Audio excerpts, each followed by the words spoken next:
When life throws you a curveball, how are you going to handle adversity? Welcome to the Fearless Mindset Podcast, where you're about to go on a journey as I interview security, business, and entertainment leaders on what it takes to stay fearless. I'm your host, Mark Ledlow, and enjoy today's episode. Hello, everybody. This is Mark Ledlow with the Fearless Mindset Podcast. We're changing up a little bit, and you're going to recognize this legend, veteran, fellow Marine Corps brother, and good friend, Byron Rodgers from Southern California joins us. Hey, Byron. Oh, what's up, you guys? What's up? It's an honor to be on here. Thanks so much for having me, Mark. I really appreciate you, man. Heck yeah. So Byron's got some crazy stuff going on over there, and I just want to have Byron on the show just to share his life, his journey, adversity, Michael Jordan on the basketball court with his own ball. Thank you. And see, he's got the Expo coming up, so big shout out for that. I just got to do a deep dive with Byron. You know, with the Expo, and first and foremost, man, I just want to say thank you so much for having me. It's always an honor. I commend you, man, for going in on the podcast space, man. You know, it's a deep dive. You know, I when I first started, there wasn't another podcast that I knew of in the EP space, and a lot of people were just kind of telling me not to do it. They were like, "Don't do it, you know, don't do it." I heard my grandma's voice, "Byron, you're already black. Don't be messing it up with all these. Now you got these tattoos. You're gonna have to be twice as smart, you know." But I just figured it's a way we can serve the industry, man, and in a way that hasn't been done on a large scale. And we've been able to build one of the biggest, if not biggest digital brand in the executive protection space, with the biggest digital library of free real world content. We've been able to do so much. Guys walk up to me and say, you know, free content that you've put out has changed my career. You know, that's huge. And, you know, so for any of us, I recognize the risk factors of standing out, doing something that hasn't been done. And you were the guy that was like, you know what? I'm gonna go ahead and jump in this game. Now everyone's got a podcast, right? Now it was everyone's idea, you know. And it's like your company, if it don't even got a podcast, you know, it might not even be a real company, you know. So, yeah, man, much love and respect for what you're doing here, blessing the industry, canonizing, crystallizing information. I think it's a huge service. And then this EP Expo, excited to join forces with you on it. This is an event unlike the industry has ever seen. We have a lot of like conventions and conferences in our industry. However, I don't believe we have ever had a straight up hands-on networking event that's aimed at agents and team leaders and relationship building, right? So this is going to be different. This is not butts and seats, PowerPoint presentations. This is 2 days. One is devoted to hard skills and one is devoted to soft skills. Come out, compete, and actually I should back this up a little bit. Everything I do is designed to help people with career success. That is the thought behind everything, right? So my background, I have background in marketing and digital sales and all these different things, and it culminates to create these events. I've been building events for almost half a decade now, 5 years, life-changing events. I know they're life-changing because people come up to me and say, "Hey, this changed my life after the Protector Symposiums." When they leave our school, they're like, "This helped me launch my career," because everything I'm doing is designed for career success. So this event is no different. I've been watching the executive protection space for a while, looking at all the different conferences and things we have, and there's a place for those. Those are amazing, but this is something different. The EPX event is an expo where I'm going to put you in 4 different environments with the people who are there, so that you don't walk away with a stack of these and that's it, right? I want you to actually forge relationships, have experiences with professionals, so that you get to know folks while you're there. We will be one big family. Day 1, hard skills, go compete, get certifications. In the evening, there'll be a mixer. Every single day, there's going to be some kind of social event at the end. Day 2, auditorium, 7 of the top speakers, 7 of the top performers in our industry, in different areas of our industry. No PowerPoint presentation, crowd-led conversation into the VIP Protector Social, which is basically just going to be the biggest party I could throw for you guys based on how many people sign up. You know, so if we get a mansion, if we get a yacht, fire dancers, whatever it is. You know, the more you guys sign up, the more you guys sign up, the more clothes they take off them. Just kidding. Just kidding. Just kidding. Just kidding. Kidding. G-rated. So you said mansion or possibly yacht. Depends on the sign up. Yeah, the gum. Anyways, the gum. So what's the numbers look like so far? Are they looking promising? Yeah, man. They're looking very promising. But the thing is with you guys, and like I said, I've been doing events for over 5 years. No one signs up until so for what we already have, I know it's going to be an amazing event. But I know all you guys are waiting for about 3 weeks out to get your ticket. You need to stop waiting. In fact, I will arm the followers of this podcast and Mark's brand with a discount link and give you guys a 10% off discount. I'll let Mark distribute that maybe under this podcast or to his mailing list, however he wants, just for being associated with this podcast. Thank you, sir. Appreciate that. Yes, sir. So we'll that's out out Our there. Team will push that out. You heard that from Byron just now. So promo and just the partnership we are solidifying still, and better sign up. You'll get that discount. And let's go. Awesome. Yeah. And our team, Steve Pellerin, said to say hello. Oh, heck yeah. It's an honor, man. Tell him I said the same thing. Looking forward to catching up with all y'all, man. 100%. We'll be down there. And, but that, folks, think about this. He's looking at a mansion and the yacht party. I don't know of any conference that's done that. I heard about the mansion party in Las Vegas that was thrown. We all know about that one. Yeah, we did that for that was my other event. That was the EP Forum that I did with Christian and Pablo. And that was pretty awesome. And that's really the real inspiration for this was I was at SHOT Show and we went to the Cry Party and I watched the impact of having a massive social gathering at a conference. And I was like, let's do, a classy version of the Cry Party for the executive protection industry. So we got a mansion and it was like the best thing ever to see all these professionals just finally relax and having a good time, having some drinks. All the cigar guys are out smoking their cigars. Dudes are having drinks. We got bartenders, fire dancers. I'm telling you, keep buying tickets. The more clothes they take off. But it was really an amazing night. Relationships got hatched, and a lot of guys from my school are literally still working with the company owners they met at that gathering, at that party. That just shows the power of relationships. Yep. And the trust being established. Yes. Byron, I reached out, in fact, just recently within the last hour, sending private invites to all the CISOs out there that I know that are supporting in the podcast. And a lot of them saying, hey, we don't have the budget right now. We're cutting budgets back.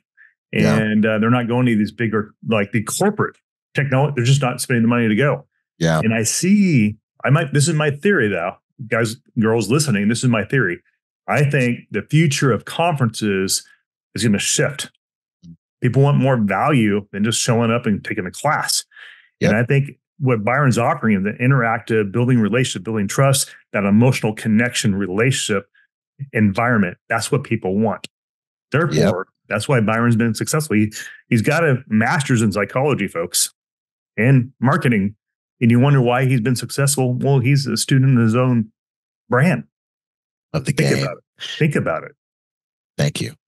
Yeah, no, I really appreciate that, man. Yeah, and I shared this on the presentation that we did last night, and I don't like talking about myself, but I share it so that people understand, I'm not just an EP guy doing an event.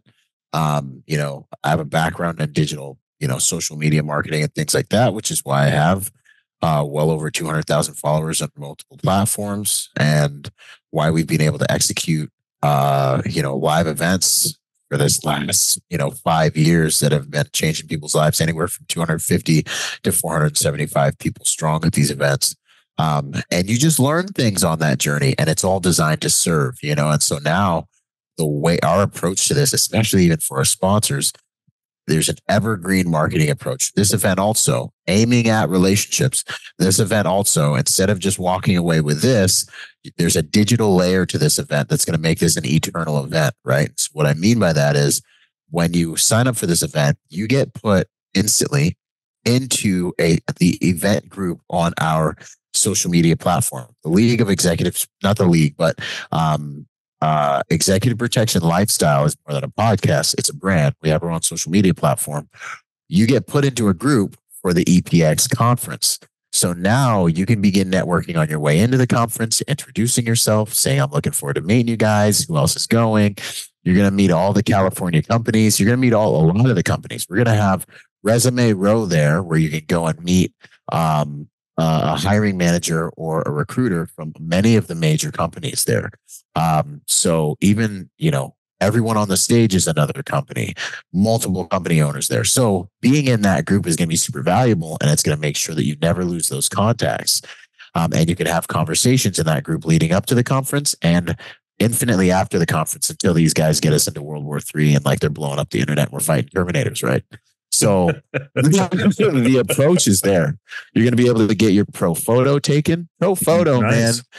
That is one of the main things that can get you selected, as much as we hate to admit it, having a powerful professional photo. So day 2, when everyone's looking sharp and we're all in that auditorium together, there'll be a corner where you can go and just get a new one, get a new professional photo. We'll have a professional photographer there, the whole backdrop, the high-end cameras, all that.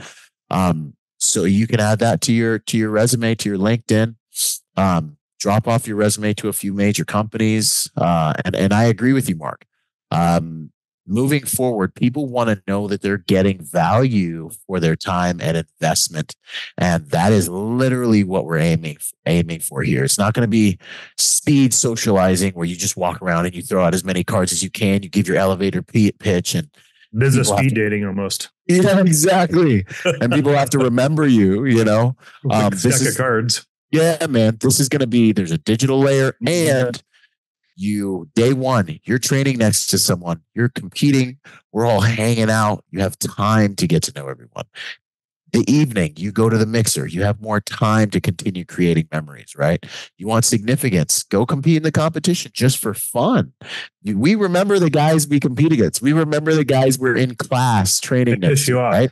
Yeah, exactly. Oh, it's so good, right? You want bragging rights? Come win the competition, man. Y'all lucky I'm putting the competition on. I can't win the competition. But anyway, I did win the Close Protection Conference one a few years ago. I got the trophy over there.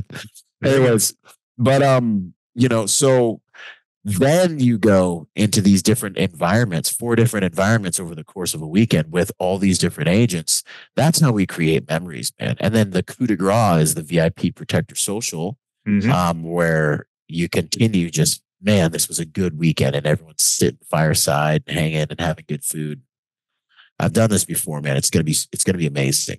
You become the master facilitator of training, arts, and social learning, social engagement. Thank you, sir. And it's a space that needs to be, because here's my theory. After watching all these John Wick things, and the new generation learns information differently from the old generation. That's smart. And it's true. And you captured that 5-10 years ago when you started doing podcasting. Mm-hmm. And these hate to say it, the old guards are getting pissed off because they didn't adapt and pivot to the new way of getting eyeballs and ears. And you're the tip of the spear in your marketing tactics, because, why does TikTok explode? That's where they're all hanging out. Yeah. They have an attention span of a toddler, 130 seconds. You better get that clip in, and you better get that content right. Otherwise, you're going to lose their attention. And you got to get their attention in 3 seconds. Oh, 3 seconds, sorry. To stop the thumbs from growing, man. Boom! That's, you got to get that attention. Anyway, sorry, I interrupted you. But you mastered that. And that's why there is a niche or that. The old guard is they want to control this environment they can't control anymore. Right. And I see a frustration. That's what I said on that interview that I said, the industry is not John Wick and Jason Bourne. However, that young generation wants what you're producing. Right. Otherwise, they're not going to listen to these other schools. No disrespect to the guys, instructors of those schools, but the young generation have found an attraction, have found an emotional connection with you, trust, and a friendship and a relationship that you provided. That's why your following so huge, because they like you, they trust you, and you provide that safe environment. They like what they're seeing. Yeah. You developed a product. No, thank you. I appreciate that. Means a whole lot, and it's true. It's a fusion. It's a very careful line being walked between speaking their language, and also giving as much value as possible. We at my school we have what, 4 soft skill courses, right? Mm-hmm. EP Essentials, Training Day, the Master's class, and the Immersion class. We have one hard skills intensive that focuses on the hard skills. And so it's this fusion between being like, I'm going to give you what you need. I'm going to make sure that you're competent. I'm going to make sure you're one of the best trained guys in the game, but I'm also going to make this look sexy, right? And that's just when you're hunting for trout, you better have the bet. You better have some power bait, man. You know what I'm saying? You're going deer hunting. You better make sure you throw that. I don't know what y'all hunt, what y'all fishing with, but you know what I'm saying, But this is the thing. You got to be able to connect to them. And then the other part of that is that's huge. And this was heartbreaking for me when I started to learn the digital game is you need to develop enough content to form a long-term relationship with these people. One piece of content and then disappearing is not going to really get them to feel like they know who you are. So if you want to know who I am, you go to my channel. There's over 2,000 videos there for you to, there's literally no way you can't know who I am. Like I can't pretend for that many videos. There's hundreds of thousands of dollars worth of production sitting there as well. But you start to see the pattern. And so when people meet me at these conferences, it's really kind of creepy and kind of cool. They actually know me. Like they're like, hey, and there's a familiarity and we both sense it because they've spent more time with my concepts, ideas, even my vulnerabilities, because I'm authentic on there, than like my kids have. You know what I'm saying? And so it's really, you can form a relationship, you can form trust, and you can give people value. The amount of people that have said, I launched a career on your free content, it's like one of the biggest blessings of my life. And there's enough there for someone to really get a pretty decent education for free before getting into the paid stuff. So you're 100% correct. Speak their language, meet them where they're at, and then introduce them to the game. And for better or for worse, looking sexy sells security as well. You're going to have a lot of people out there that are going to disagree and they want to debate you and go to court. But it's true. But it's true. I've sat next to so many clients that have said, I want this kind of look. I want that kind of look. I mean, we'll never admit it openly, but I want this kind of guy. Part of the client conversation is what's in your head of security that you want. What is it that you want? And now my job as a practitioner very often, or as a company owner, is to take your idea of security and the reality of security and meld those things together. But that's a process. That's a hostage negotiation, the client education and getting them to something that is, this is actually really secure. This is what competence looks like, but we're also fulfilling what it is you want because ultimately you pay the bills, right? So it's this dance, You had to expand to that, Byron. I used to tell people that when I worked for the royal families in the Middle East, said, hey, I'm just a hood ornament. I look like Secret Service. I'm a white guy. I look like Secret Service. I'm military looking. I'm just an extension of their brand and their image. Hate to 100%. Say it. Let's be real. And I spent a lot of years in Southern California protecting royal families from the Middle East. And boom, you're with the kids. Your Uncle Joe at your babysitting basically is all you're doing. And I'm like, oh, whatever. Who cares? If they write the check, it comes in cash, whatever they pay. They're doing what they want to do. That's but so true. It's true. And they have an idea of what they want their brand to look like. So, it's just the reality of the game. So looks, optics do matter. Being fit does matter.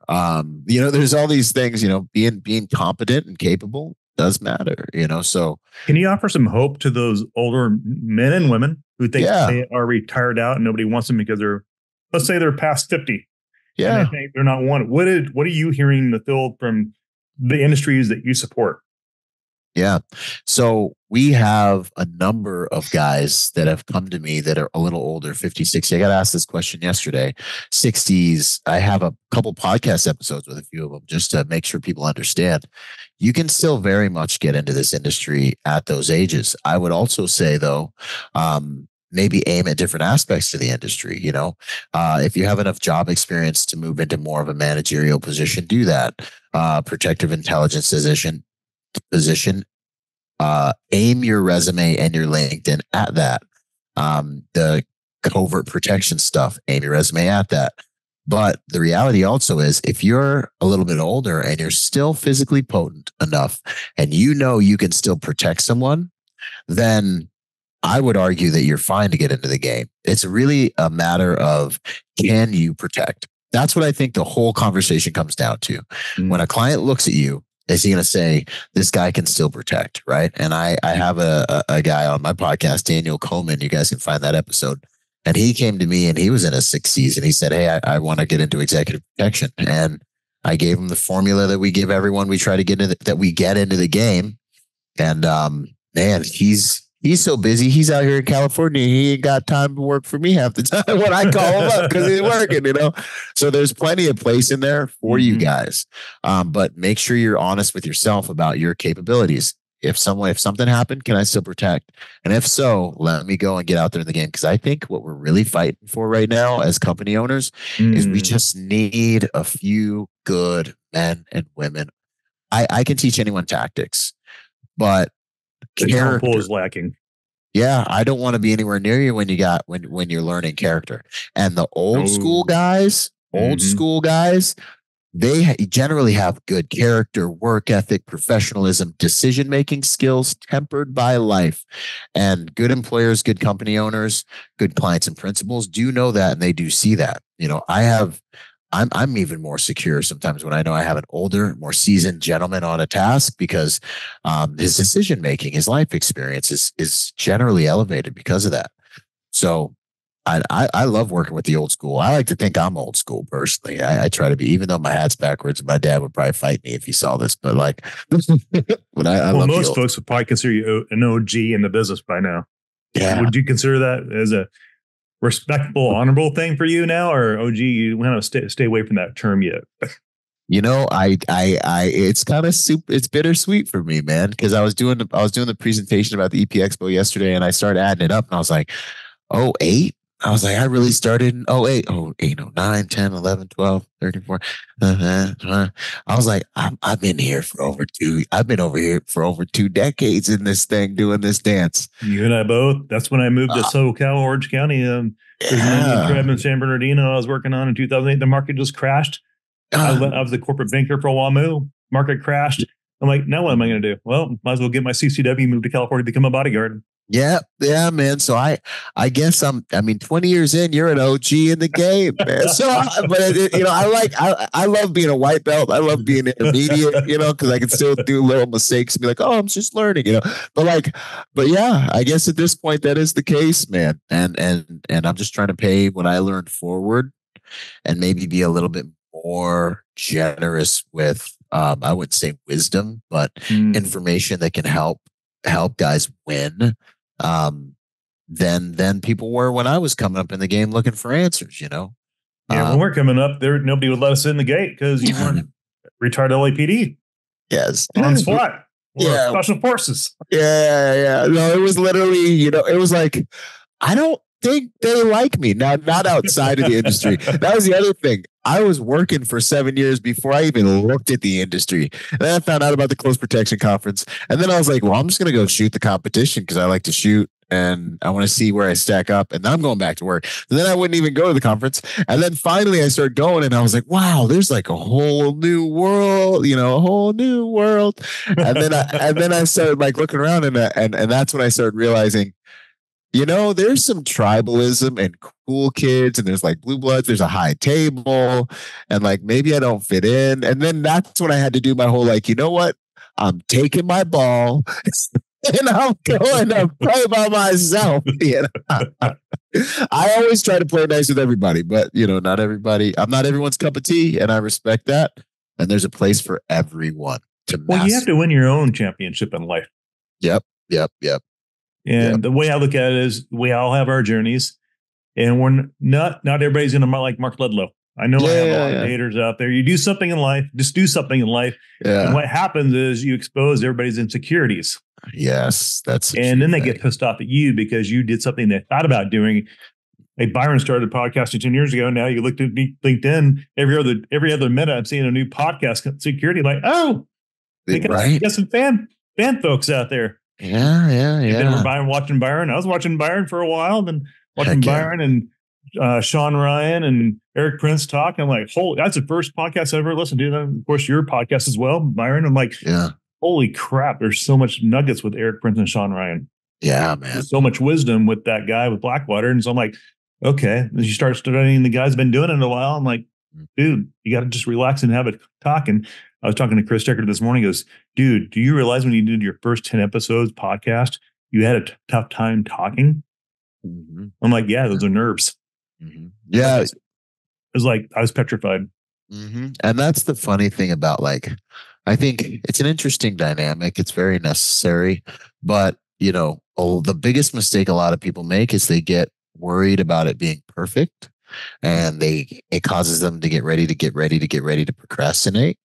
And the people that win and the people that stand out are the people that take the risk, and it don't got to be perfect, but they do their best. And I'm, you know, like I said the other day, I just want people to, when they look at me, see what one imperfect dude can do if he just does his best. Like, I'm just going to, I'll 70% perfect, 80% perfect, 70% perfect, 90% perfect, 80%. And I'm dropping 1 to 2 organic videos per day. I'm just da, da, da, da, da, da, da. And then after a while, you start cleaning it up and your wings start getting stronger. And then next thing you know, you're just a fish in water, man. And you're just throwing you're in the flow, you get hit. It doesn't phase you. You keep moving. But it all starts from being able to, this really interesting thing, which is emotional intelligence. You know, I'm on a phone call with guys multiple times a day, looking at them saying, hey, come train with us at my school. We get agents working within 90 days in most cases. Wow. I have the formula right here. It's right here. And then here's the path. Here's the formula. You want a career here. I'm very confident we can get you there in 90 days, especially based on who I'm talking to. And then guess what? It all comes down to their emotional intelligence, the relationship to faith and fear. The dudes that take action, they're not even half. Like, I've talked to guys that, you know, have a background, have experience, military, law enforcement, cool looking, sexy, all this stuff. And then I get one straight civilian, no background, who's just like, I'm going to go for it. Let's go. Dudes in the industry right now, traveling around the world, doing all kinds of stuff. And the cool guys who are too cool for school, who are too insecure to just take the risk that it takes to win, they're still at their house right now. I mean, I don't know. You know, and that's get out of their own way. Yeah, man. That's fortune favors the bold. He who dares greatly wins. And it's so interesting. It's not about being so strong and cool and all this. Winning has so much to do with your relationship to faith and fear. And for me, how big I know my God is, and he's my fail safe, you know? Amen.